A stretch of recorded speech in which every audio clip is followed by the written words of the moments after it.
नमस्कार, आप सभी का फिर से आपके अपना परिवार माधव एनसीईआरटी क्लासेस में स्वागत है।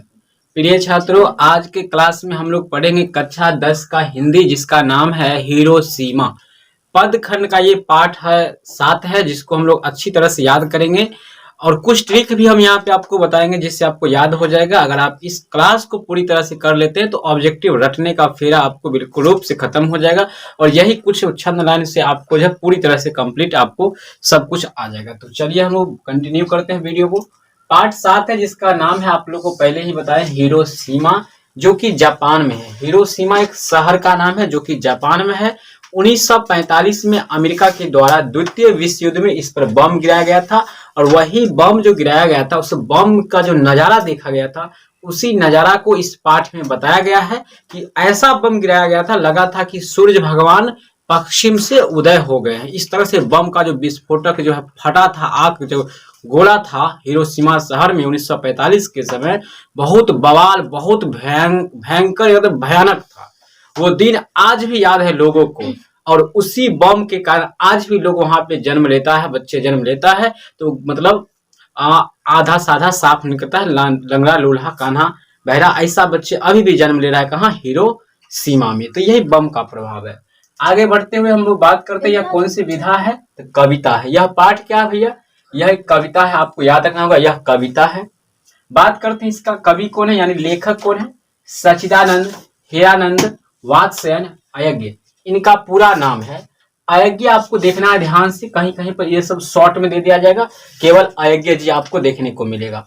याद रखिएगा, हीरानंद शास्त्री इनके पापा का नाम था, वयंती देवी इनकी मम्मी का नाम था। इनके मम्मी का नाम जो था, इनकी मम्मी का नाम था वयंती देवी, नाम था इनके मम्मी का, ठीक है। पिताजी थे हीरानंद शास्त्री। बहुत कुछ है जो आप सुनकर के आपको याद करना होगा। तो इनके पूरा नाम अगर आप याद रखते हैं तो मम्मी पापा दोनों का नाम आपको याद हो जाएगा, सच्चिदानंद हीरानंद वात्स्ययन अय्यर। पिता का नाम हीरानंद शास्त्री और मम्मी हो गया वयंती देवी। आई होप आपको समझ में आना चाहिए। कवि का जन्म कब हुआ है, यानी सच्चिदानंद हीरानंद वात्स्ययन अय्यर जी का जन्म जो हुआ है, वो इनका जन्म हुआ है 7 मार्च 1911 ईस्वी में हुआ है। 7 मार्च 1911 ईस्वी में उत्तर प्रदेश में हुआ है, ठीक है। उत्तर प्रदेश करतारपुर जो पंजाब में पड़ता है, वहां इनका जो है जन्म हुआ है। मूल निवासी वहां के थे, हालांकि कुशीनगर कह सकते हैं, उत्तर प्रदेश कुशीनगर इनका जन्म हुआ था। मृत्यु की बात करते हैं, इनका मृत्यु जो है वो हुआ है 4 अप्रैल 1987 में हुआ है। 4 अप्रैल 1987 में इनका देहांत हो गया है।